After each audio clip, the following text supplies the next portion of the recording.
चंचल हराया ना है करे विश्वास जग तेरा। क्या कर है? ऐसा बन जाओ कि तेरा विश्वास जगत करे, संसार तेरा विश्वास, जो भी कुछ बोलो तेरा विश्वास सब करता रहे। ऐसा बनने की कोशिश करो। नहीं क्या कहते हैं? करे विश्वास जग तेरा, करे विश्वास जग तेरा, तुझे ऐसा बना लाए बड़े सत्संग के गंगा।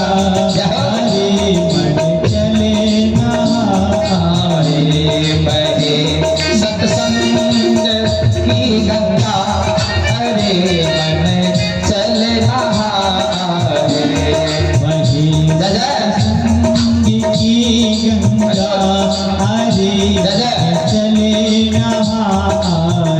जय जय राधे राधे गो राधे राधे राधे जय जय राधे राधे गो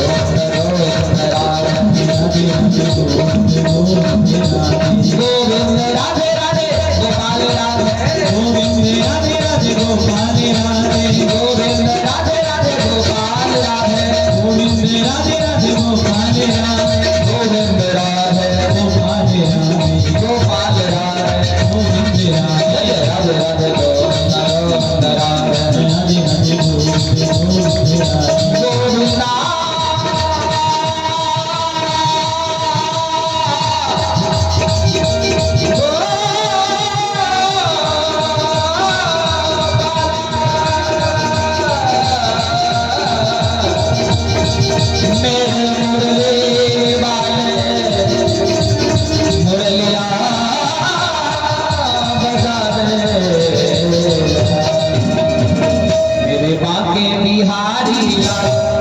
मेरे बाके बिहारी लाल न इतना किया करो श्रृंगार, नगर तोरे लग जाए मेरे माँ के बिहारी राम, इतना किया करो श्रीराम। नगर तोरे लग जाए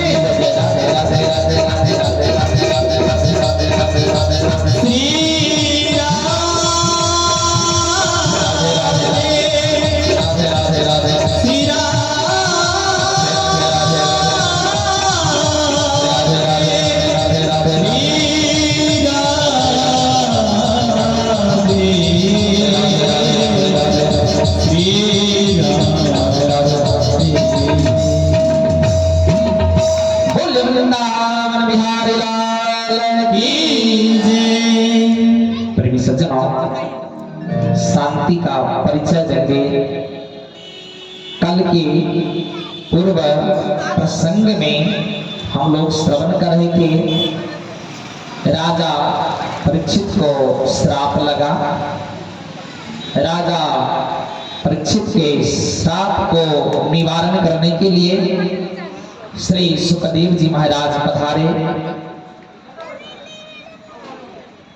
सुखदेव जी महाराज कथा प्रारंभ किए।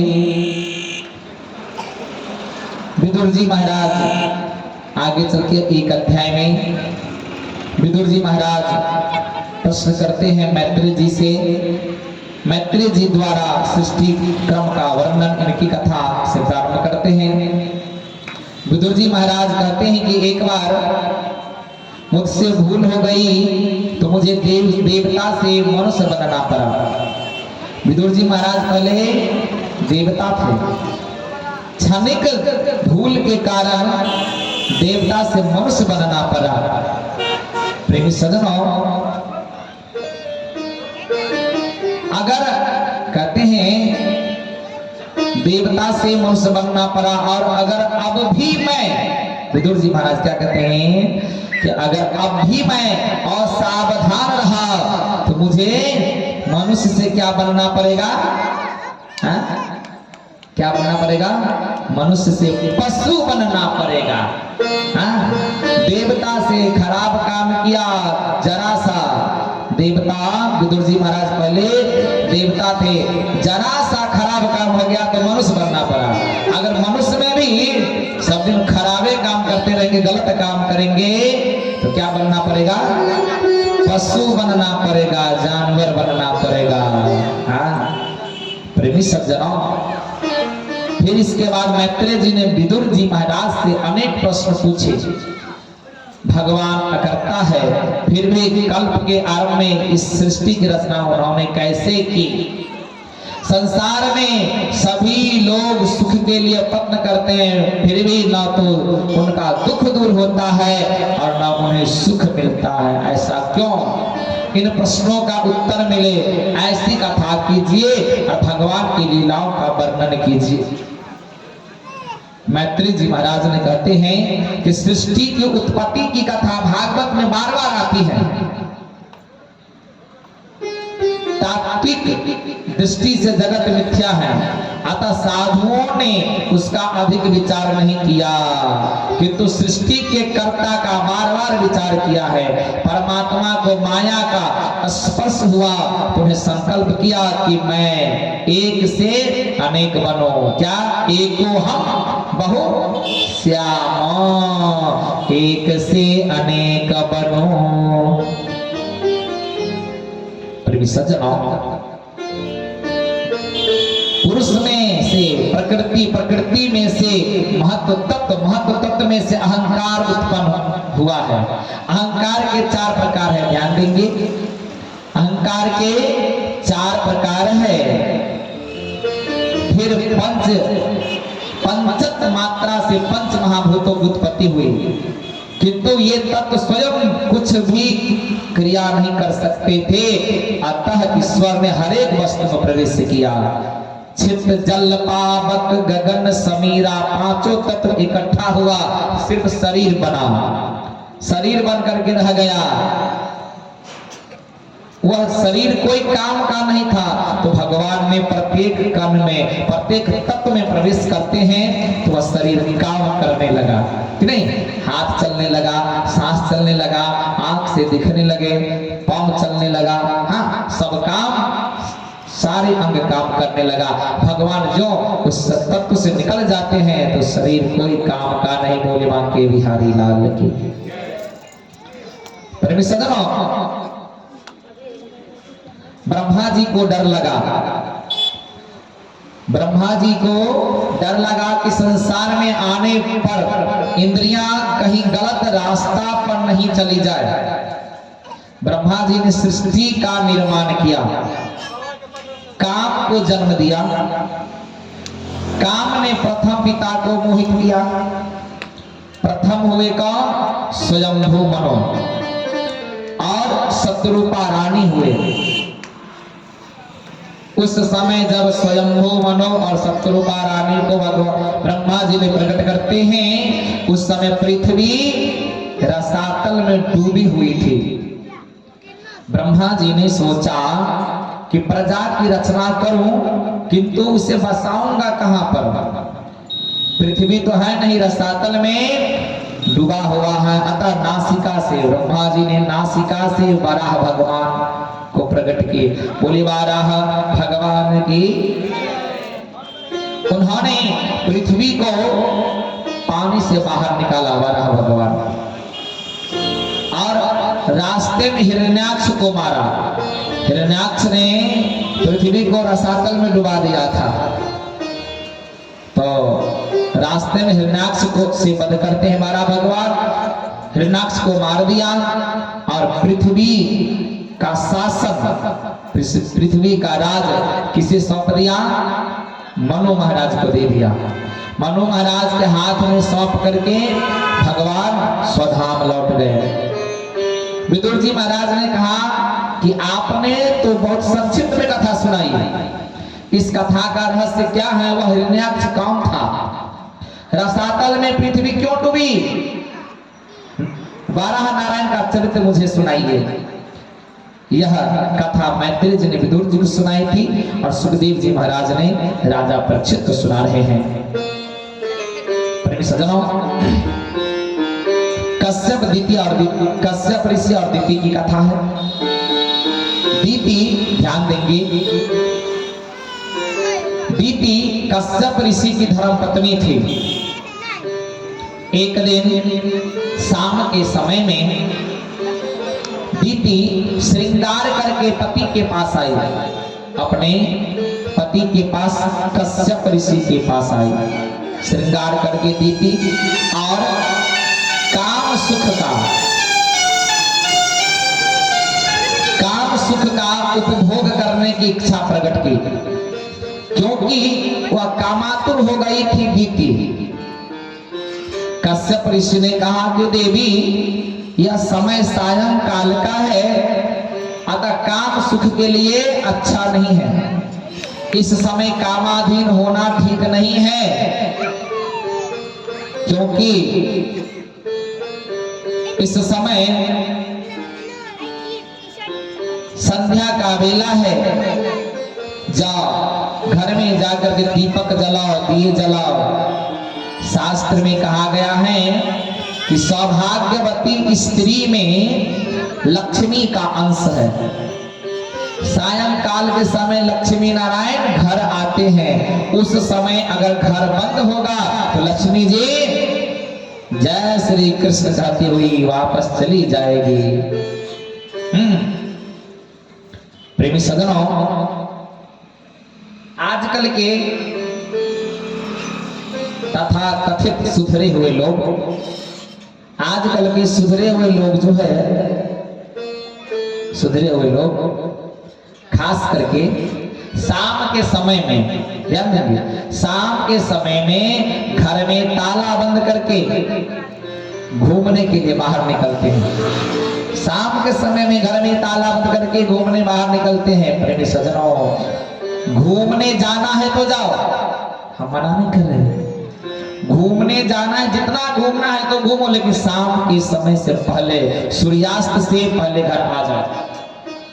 सूर्यास्त से पहले घर लौट आना चाहिए। स्त्रियों को चाहिए कि शाम को घर के बाहर न भटकती फिरे। शाम के समय में घर से बाहर नहीं, घर में रहना चाहिए। संध्या के समय में तुलसी की पूजा करो, वहां दीपक जलाओ, भगवान के आगे धूप दीप जलाओ। मनुष्य के हृदय में क्या है? अंधकार है, वहां प्रकाश जलाना है। दसम स्कंद में कथा है, गोपियां जसोदा जी से पुकार करती हैं कि कन्हैया हमारा माखन चुरा करके खा जाता है। तो जसोदा कहती हैं कि अंधेरे में माखन रखा करो, जिससे कन्हैया उसे देख नहीं पाएगा। तो गोपियां कहती हैं कि अरे जसोदा, माखन तो अंधेरे में ही रखा था, किंतु कन्हैया के आते ही वहां उजियारा छा गया।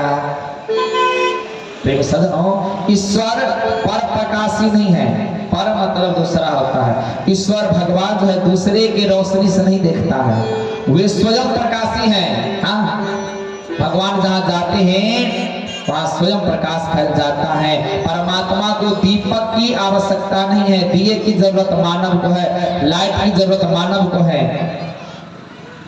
सायंकाल में सूर्य और चंद्रमा का तेज क्षीण होता है, दुर्बल होते हैं। सूर्य बुद्धि का स्वामी है और चंद्रमा मन का स्वामी है। कश्यप ऋषि दीति को समझाते हैं कि भामनी मान जाओ।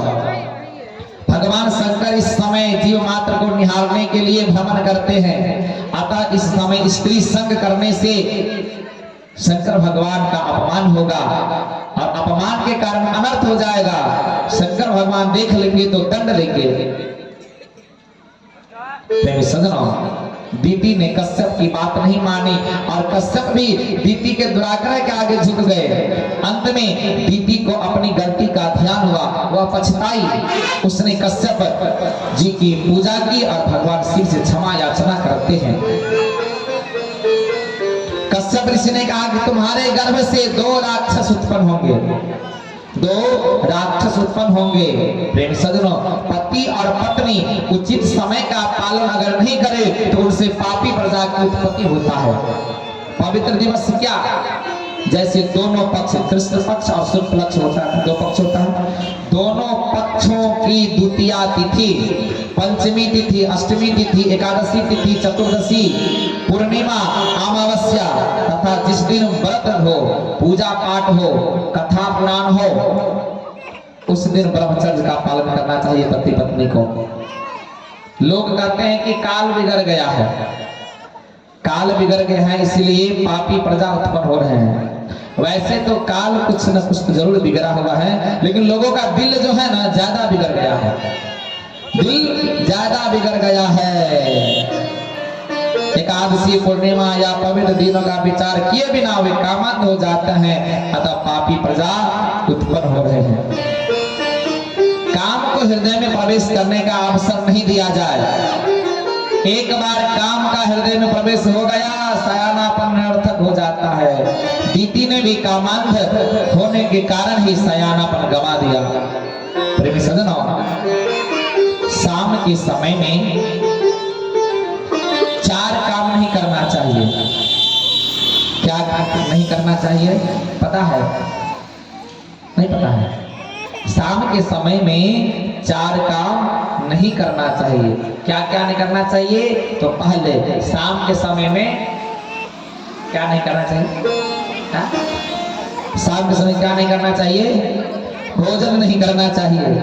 लेकिन आजकल शाम के समय में दुल्ली पट्टी चौक जा करके, अरे राम राम, दुल्ली पट्टी चौक जा करके या जीवन स्वीट में जा करके जो है रंग बिरंग का चाट जो होता है वो लाकर के शाम के समय में खाता है। अरे राम राम, शाम के समय में भोजन करने से क्या होता है पता है?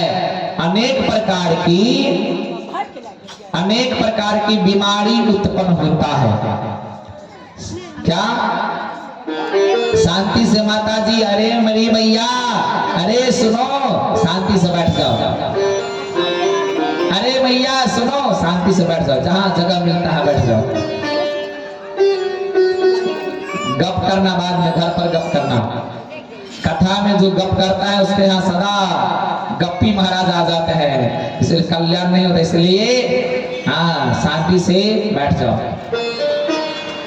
हम कथा कर रहे थे भी, शाम के समय में 4 काम नहीं करना चाहिए। सबसे पहले शाम के समय में क्या नहीं करना चाहिए? भोजन नहीं करना चाहिए। शाम के समय में भोजन करने से पेट में अनेक प्रकार की बीमारी होता है। शाम से पहले भोजन कर लो या तो रात्रि में भोजन करो। हाँ, शाम के समय में नहीं। अभी शाम हो गया तो अभी नहीं। दूसरी बात, शाम के समय में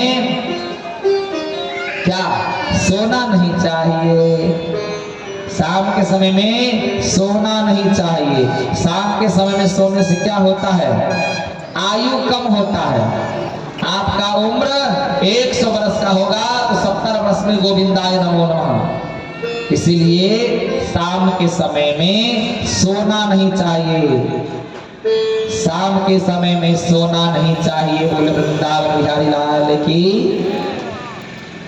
और तीसरी बात, शाम के समय में पढ़ना नहीं चाहिए। विद्यार्थी को शाम के समय पढ़ाई लिखाई नहीं करना चाहिए, खेलना कूदना चाहिए विद्यार्थी को शाम के समय। हाँ, रात्रि में पढ़ो, शाम बीतने दो उसके बाद पढ़ो। आजकल शाम के समय में पढ़ते हैं विद्यार्थी।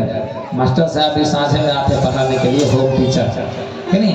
शाम के समय में पढ़ने से वह विद्यार्थी कमजोर होता है। विद्यार्थी को कितने लक्षण होता है किसे पता है? हाथ उठाओ। आपको कितने?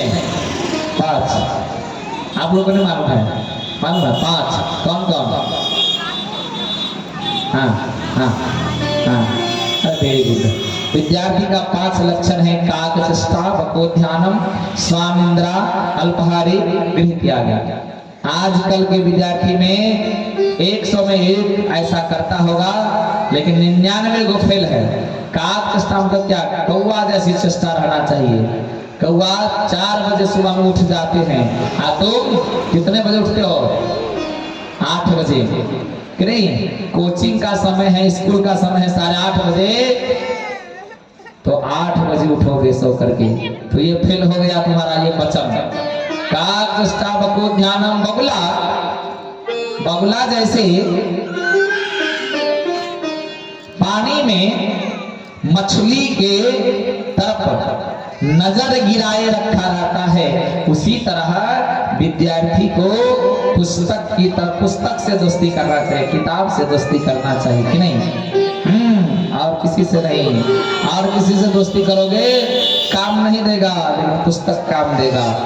काकष्टावको ध्यानम स्वान निंद्रा, कुत्ता जैसे नींद होना चाहिए। कुत्ता जो है खूब नींद में सोया रहता है कि नहीं? खूब नींद में, उसके पास से खूब धीरे धीरे से जाओ, खूब धीरे धीरे से जाओगे उनका नींद खुल जाएगा। इसीलिए काकष्टावको ध्यानम स्वान निंद्रा अल्पाहारी, यानी कि अल्प मतलब क्या होता है? थोड़ा थोड़ा भोजन करना चाहिए विद्यार्थी को, इतना भोजन करना चाहिए। आजकल माता भी बउआ कहीं और खा नहीं लिया, कखन खाब नहीं खा, कहीं और खा लिया। तो अल्पाहारी करना चाहिए भोजन। और अंतिम क्या है? ज्यादा भोजन करने से नींद आएगा, विद्यार्थी पढ़ाई लिखाई में ढिलाई करेगा, सो जाएगा। तो अल्पाहारी और गृह त्यागी, विद्यार्थी को घर से माने मतलब नहीं रखना चाहिए, घर में कुछ हुआ उससे मतलब नहीं है। विद्यार्थी को घर से माने मतलब नहीं, घर से दूर जा करके पढ़ाई लिखाई करना चाहिए, घर से कोई मतलब नहीं रहना चाहिए। ये तो पुराने जमाने के विद्यार्थी का 5 लक्षण है, हम 5 गो लक्षण बनाए हैं विद्यार्थी का, वो पूरा मिल जाएगा। क्या बना है पता है? स्नेह वार्ता, स्नेह वार्ता यानी खूब, आजकल के विद्यार्थी खूब सुंदर पर्सनैलिटी में रहेगा कि नहीं? स्नेह वार्ता, केस ध्यानम, केस पर ज्यादा ध्यान देते हैं, ये लगाना है वो लगाना है, कैसे करेंगे केस आएगा। स्नेह वार्ता केस ध्यानम कि नहीं? एक बार इधर से और एक बार इधर से, अरे राम राम। पहले जमाना में कोई गंदा काम, खराब काम करता था तो बुजुर्ग सब जो था है, बाबा सब जो है, पहले क्या करते थे?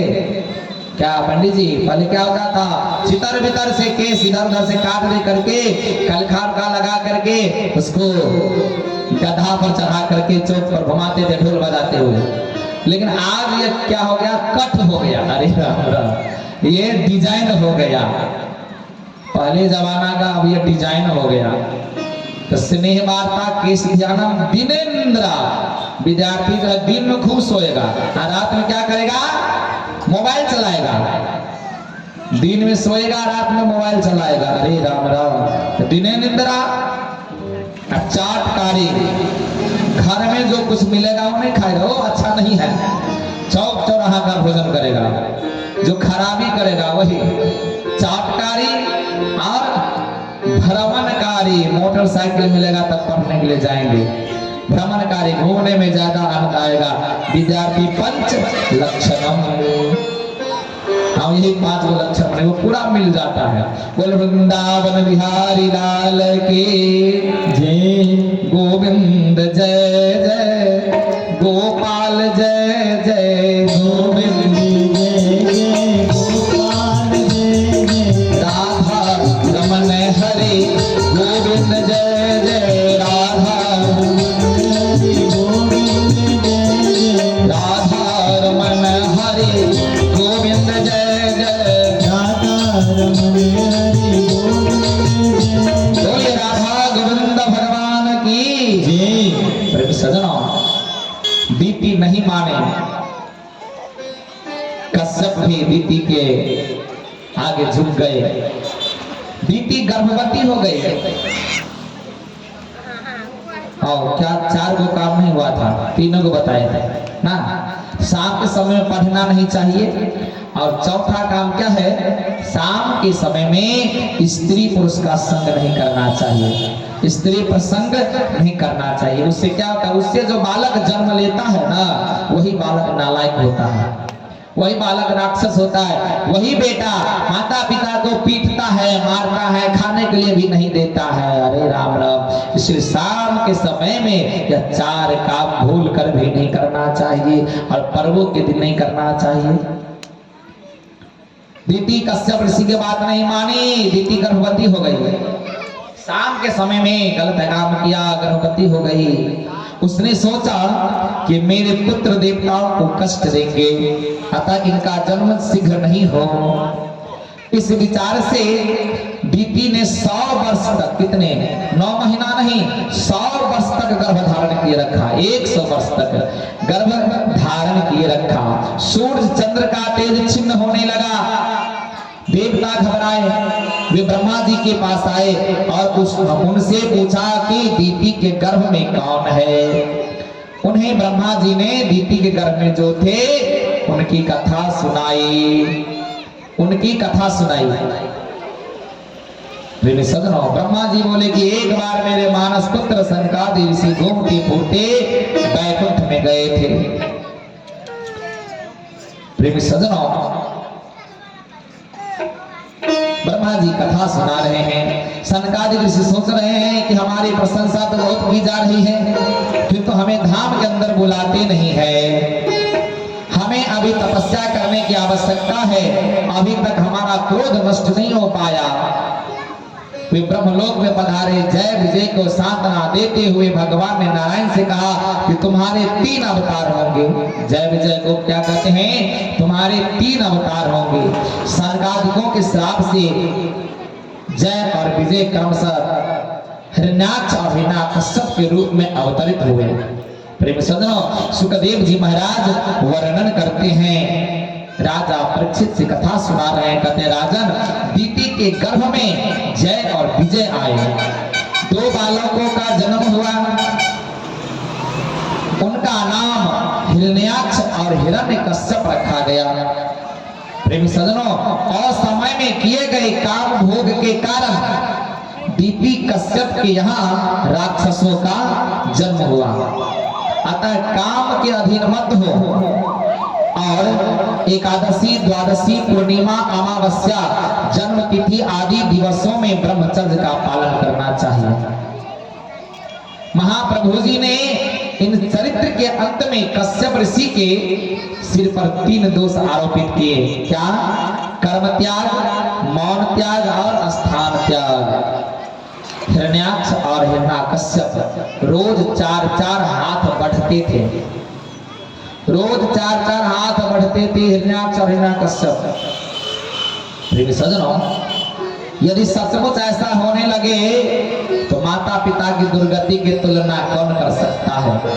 और अगर मुसीबत को नजरअंदाज भी कर दें तो क्या होगा, जो 4 हाथ रोज बढ़ेगा उसका क्या होगा, रोज क्या हो जाएगा, क्या है, क्या है, कपड़ा।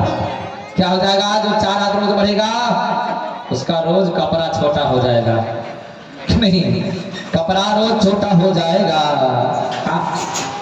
प्रेम सज्जनों, किंतु यह भागवत की समाधि भाषा है, भागवत में समाधि भाषा ही मुख्य है तथा लौकिक भाषा गौण है। इससे लोभ का स्वरूप बताया गया। 4-4 हाथ भर रोज लोभ बढ़ते थे, लोभ रोज बढ़ता ही जाता है, लाभ से लोभ बढ़ता है, ज्यादा लाभ होने लगता है तो लोभ बढ़ता है। बिना प्रभु कृपा से लोभ का अंत नहीं होता। वृद्धा अवस्था में शरीर के जीर्ण हो जाने के कारण काम तो मर जाता है किंतु लोभ का नाश नहीं हो पाता। लाभ से लोभ और लोभ से पाप बढ़ता है। लोभस्य पाप कारणम, पाप बढ़ने से धरती रसातल में चली जाती है। अब पाप इतना बढ़ गया, इतना बढ़ गया, धरती मैया से यह सब सहा नहीं गया तो धरती कहाँ चली गई, रसातल में चली गई, रसातल में डूब जाता है। प्रेमी सज्जनों, हिरण्याक्ष और हिरण्याकश्यप लोभ के अवतार है। भगवान के काम को मारने के लिए, भगवान ने काम को मारने के लिए एक अवतार लिया, काम को मारने के लिए एक अवतार लिया, अर्थात रावण और कुंभकर्ण का संहार करने के लिए भगवान राम जी का अवतार लिया।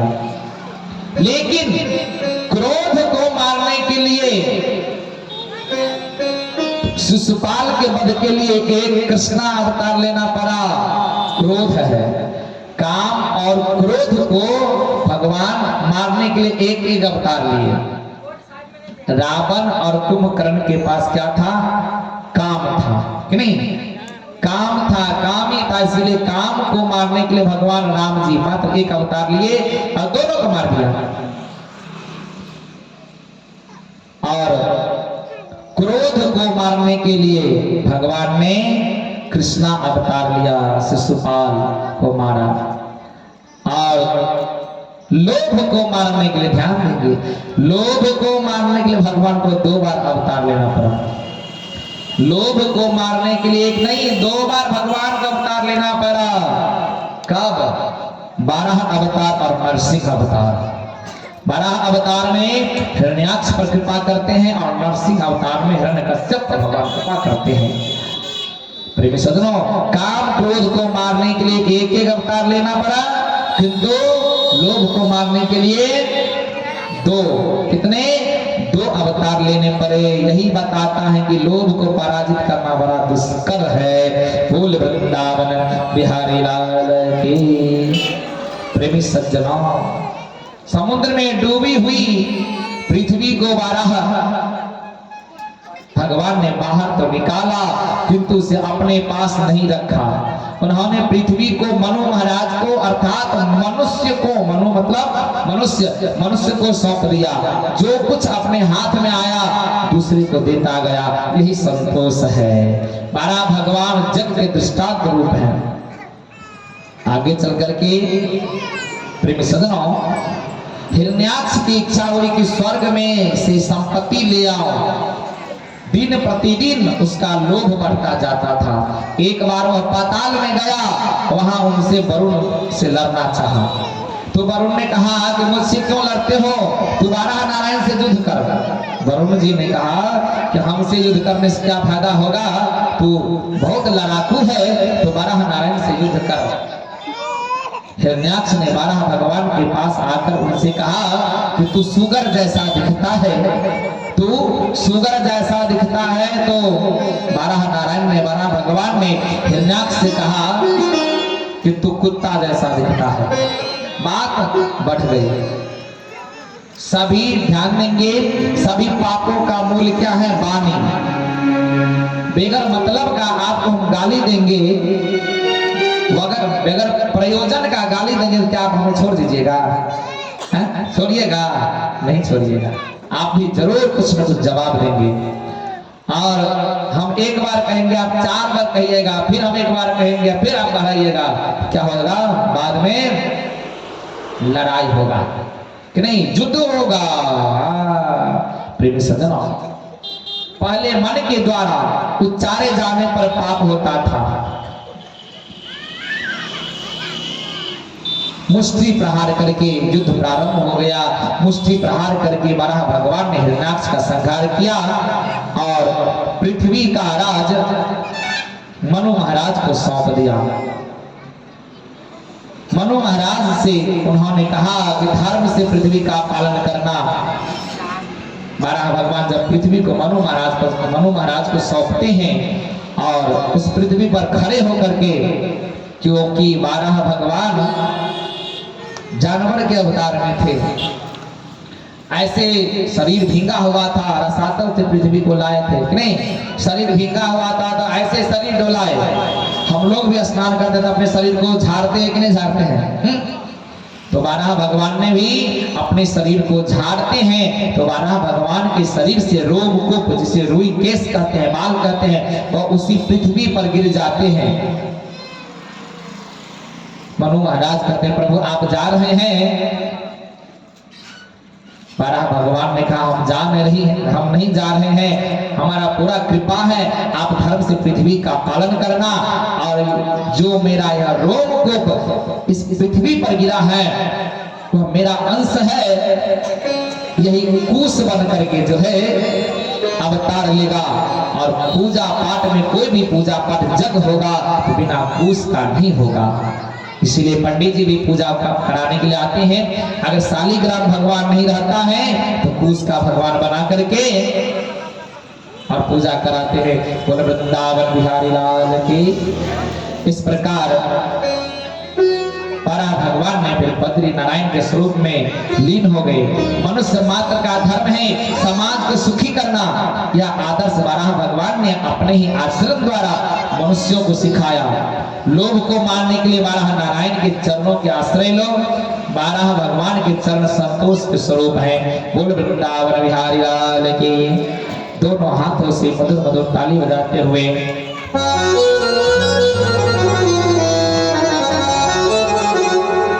भगवान के नामों का गुणगान करेंगे।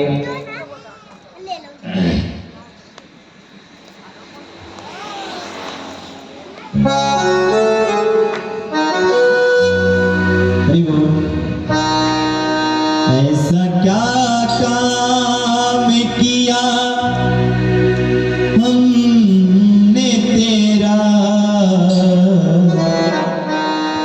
जो मेरा हाथ तूने थाम लिया। मेरी जिंदगी, ओ मेरी जिंदगी,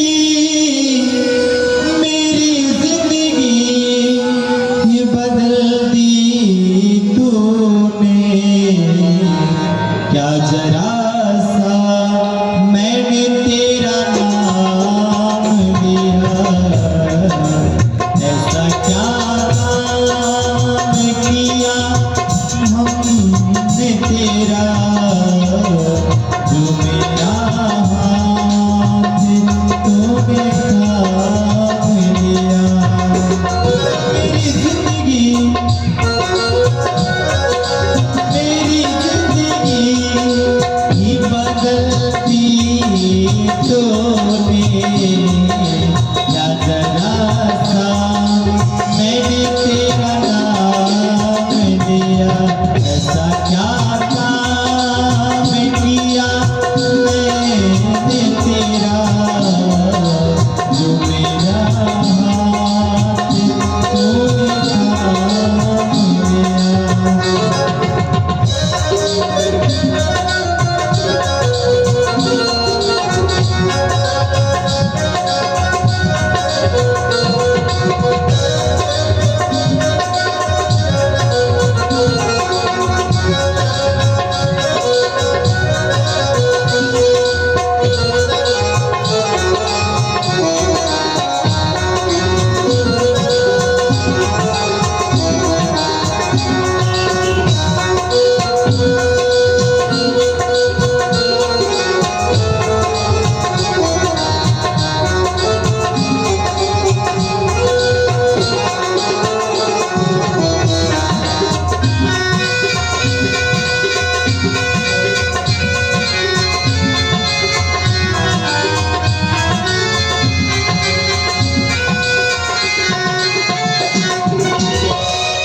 इस जमाने में मैं अकेला था, मेरी माया के रंग बिखेरा था।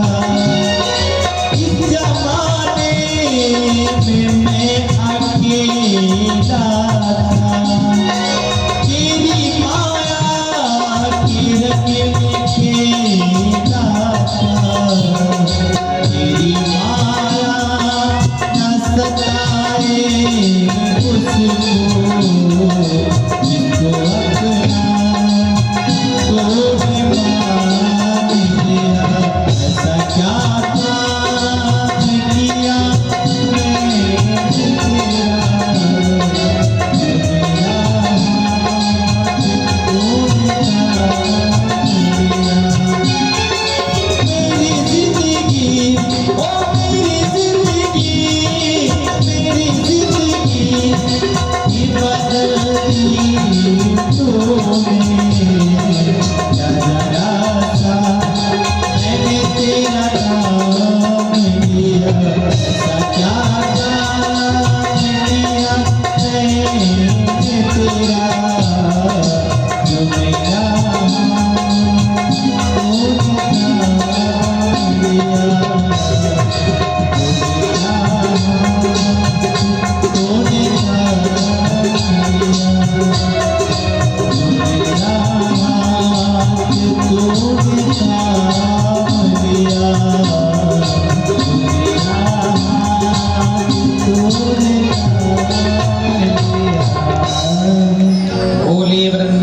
वृंदावन बिहारी लाल की, चित्रचूड़ घनश्याम की जय जय श्री राधे श्याम। प्रेमी सज्जनों, आगे चल करके मनु महाराज धर्म से पृथ्वी की सेवा करने लगे। मनु महाराज के दो पुत्र हुए, प्रियवत और उत्तानपाद। 3 कन्याएं भी थी, आकुति, देवहूति और प्रसूति। आकुति का रुचि से, देवहूति का कर्दम से और प्रसूति का दक्ष प्रजापति से विवाह हुआ। कर्दम ऋषि और देवहूति के घर कपिल भगवान आए थे। विदुर जी महाराज प्रश्न करते हैं मैत्रेय जी से कि आप कर्दम और देवहूति के वंश की कथा कहिए। कपिल भगवान की इस कथा को सुनने की मेरी इच्छा है। राजा परीक्षित कथा श्रवण कर रहे हैं। सुखदेव जी महाराज कथा सुना रहे हैं। राजा परीक्षित से कहते हैं, राजा कर्दम ऋषि सारा दिन तपस्या करते थे। उनके तपस्या से भगवान प्रसन्न हुए। भगवान ऋषि के घर पधारे। विदुर जी के घर भी द्वारकानाथ गए थे। भगवान श्री कृष्ण हर तरह से उदार हैं, किंतु समय देने में उदार नहीं है। सोना की अपेक्षा समय को अधिक मूल्यवान माना गया है। लक्ष्य को, अपने लक्ष्य को लय में रखो, लाइन लगा करके रखो। लक्ष्य को लय में रखोगे तो जीवन सफल बनेगा। बिना लक्ष्य का मनुष्य बिना पतवार की नाव के बराबर है। प्रेमी सज्जनों, कर्दम ऋषि ने भगवान से कहा कि आपसे स्त्री संग नहीं, सत्संग की इच्छा करता हूं। मुझे ऐसा स्त्री दीजिए जो मुझे भगवान की ओर ले जाए। ऐसी पत्नी मुझे मिले कि जब कभी मेरे मन में पाप आ जाए तो वह मुझे उस पाप कर्म से रोके और प्रभु के मार्ग में ले चले। मेरा विवाह संसार सागर में डूबने के लिए नहीं, किंतु तैरने के लिए होना चाहिए। भगवान कृष्ण सेवा महान है, महान धर्म है। मैं काम सुख नहीं मांगता। शास्त्र में ध्यान देंगे, शास्त्र में पत्नी को काम पत्नी कहते हैं। कोई कहता है, किसी से पूछिए, आप से मैं पूछता हूं, ये आपका कौन है?